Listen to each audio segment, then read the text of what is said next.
Waqt din l-intervista l-Prim Ministru Robert Abela taħarsa wkoll lejn l-isfidi ġeopolitiċi ta' madwarna.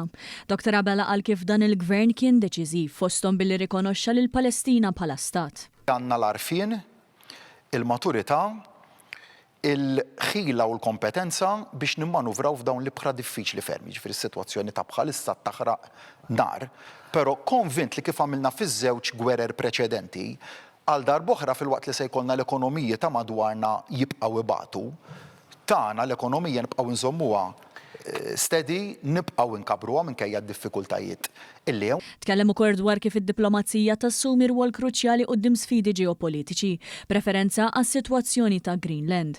Dr. Abela tkellem ukoll dwar ir-reparations loan fejn għaddiet ta' pajjiżna fil-Kunsill Ewropew li tirrispetta n-newtralità. Il-Prim Ministru tkellem ukoll dwar l-eżerċizzju tal-illużjoni li qed jagħmel il-Partit Nazzjonalista b'rabta mal-finanzjament tal-partiti. X'se nagħmlu f'din ir-riforma?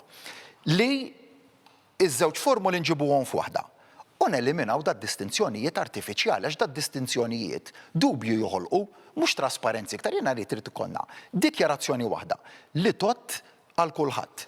Fil-fatt Dr. Abela ta' wkoll rendikont tar-riforma tal-ippjanar li tinsab fi stadju ta' konsultazzjoni fejn ta' wkoll eżempju tanġibli għalfejn din hija meħtieġa. L-eħfef għalija taf x'kien ikun ngħid kif aħna noqgħod ngħid x'għamel il-Gvern Nazzjonalista. U x'għamilna aħna mill-2013 u nħalli status quo. Stajt għamilt hekk l-iktar ħaġa faċli. U min għandu kamra fir-raba li hemmhekk 20 sena u dejjem bil-biża li se jwaqqgħu ilu dak il-pensjonant ngħidlu m'hemmx tagħmel għax il-liġijiet hekk huma u noqgħod komdu u noqgħod cruising. M'hemmx li kellu jsir hekk.